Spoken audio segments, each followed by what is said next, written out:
What keeps us healthy and happy as we go through life? If you were going to invest now in your future best self, where would you put your time and your energy? There was a recent survey of millennials asking them what their most important life goals were.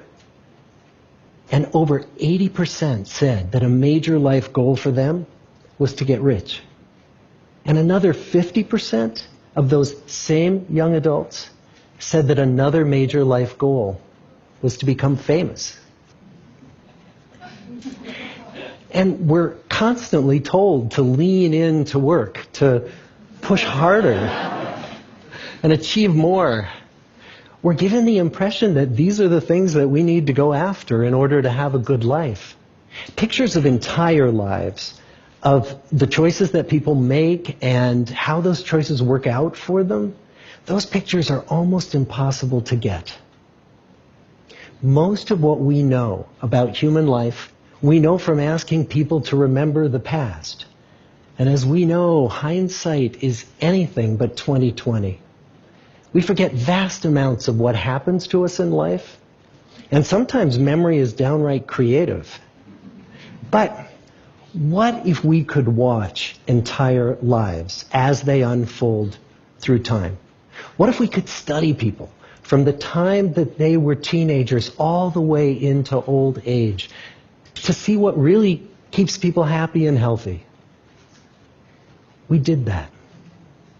The Harvard study of adult development may be the longest study of adult life that's ever been done. For 75 years, we've tracked the lives of 724 men. Year after year, asking about their work, their home lives, their health, and of course asking all along the way without knowing how their life stories were going to turn out. Studies like this are exceedingly rare.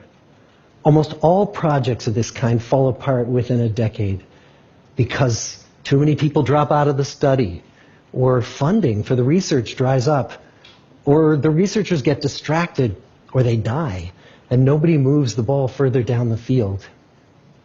But through a combination of luck and the persistence of several generations of researchers, this study has survived. About 60 of our original 724 men are still alive, still participating in the study, most of them in their 90s. And we are now beginning to study the more than 2,000 children of these men. And I'm the fourth director of the study. Since 1938, we've tracked the lives of two groups of men. The first group started in the study when they were sophomores at Harvard College. They all finished college during World War II, and then most went off to serve in the war. And the second group that we've followed was a group of boys from Boston's poorest neighborhoods. Boys who were chosen for the study specifically because they were from some of the most troubled and disadvantaged families in the Boston of the 1930s. Most lived in tenements, many without hot and cold running water. When they entered the study, all of these teenagers were interviewed, they were given medical exams. We went to their homes and we interviewed their parents. And then these teenagers grew up into adults who entered all walks of life.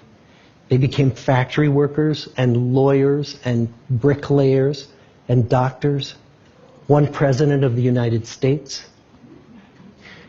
Some developed alcoholism. A few developed schizophrenia.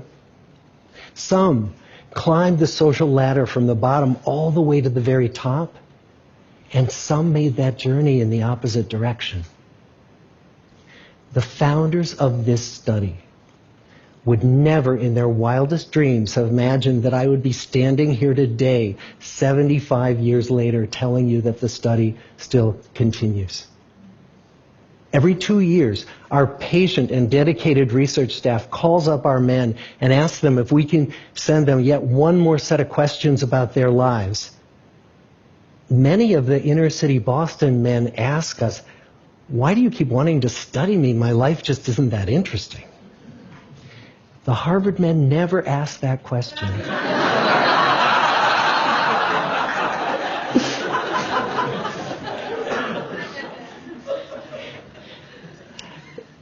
get the clearest picture of these lives, we don't just send them questionnaires.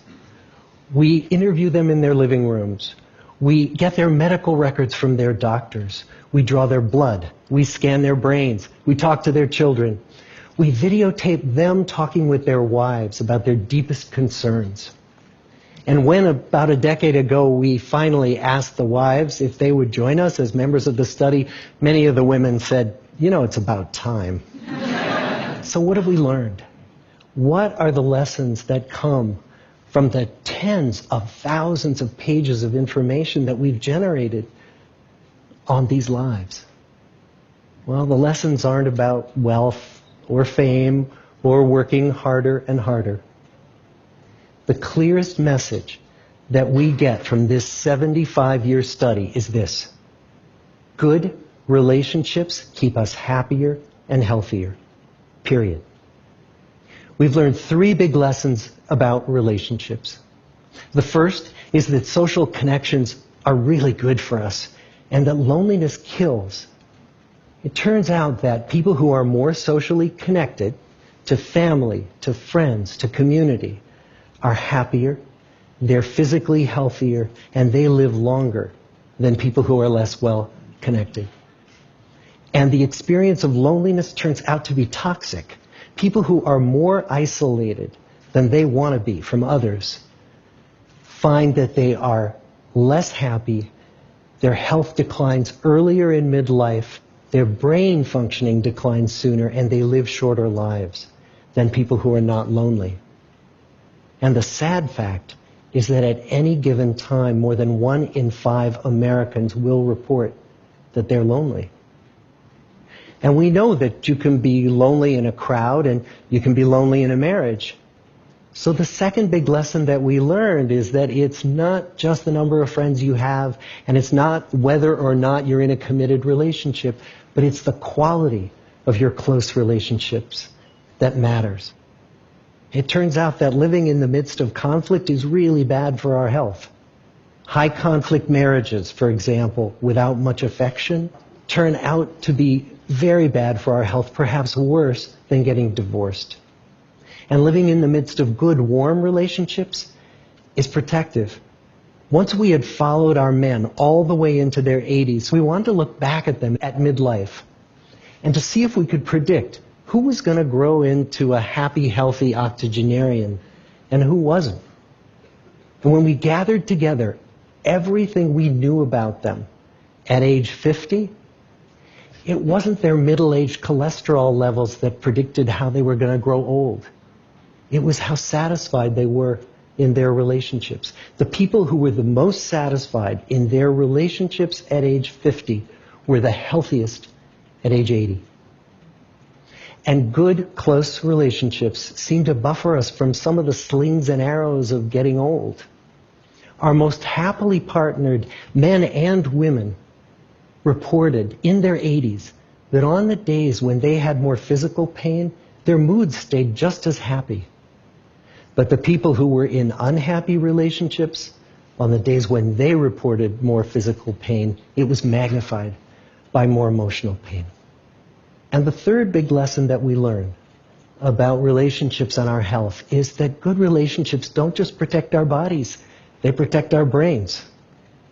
It turns out that being in a securely attached relationship to another person in your 80s is protective. That the people who are in relationships where they really feel they can count on the other person in times of need, those people's memories stay sharper longer. And the people in relationships where they feel they really can't count on the other one, those are the people who experience earlier memory decline. And those good relationships, they don't have to be smooth all the time. Some of our octogenarian couples could bicker with each other day in and day out. But as long as they felt that they could really count on the other when the going got tough, those arguments didn't take a toll on their memories. So, this message that good, close relationships are good for our health and well-being, this is wisdom that's as old as the hills. Why is this so hard to get and so easy to ignore? Well, we're human. What we'd really like is a quick fix, something we can get that'll make our lives good and keep them that way. Relationships are messy and they're complicated, and the hard work of tending to family and friends, it's not sexy or glamorous. It's also lifelong. It never ends. The people in our 75-year study who were the happiest in retirement were the people who had actively worked to replace workmates with new playmates. Just like the millennials in that recent survey, many of our men, when they were starting out as young adults, really believed that fame and wealth and high achievement were what they needed to go after to have a good life. But over and over these 75 years, our study has shown that the people who fared the best were the people who leaned into relationships with family, with friends, with community. So what about you? Let's say you're 25, or you're 40, or you're 60. What might leaning into relationships even look like? Well, the possibilities are practically endless. It might be something as simple as replacing screen time with people time, or livening up a stale relationship by doing something new together, long walks or date nights, or reaching out to that family member who you haven't spoken to in years, because those all too common family feuds take a terrible toll on the people who hold the grudges. I'd like to close with a quote from Mark Twain. More than a century ago, he was looking back on his life, and he wrote this: "There isn't time. So brief is life for bickerings, apologies, heartburnings, callings to account. There is only time for loving, and but an instant, so to speak, for that. The good life is built with good relationships." Thank you.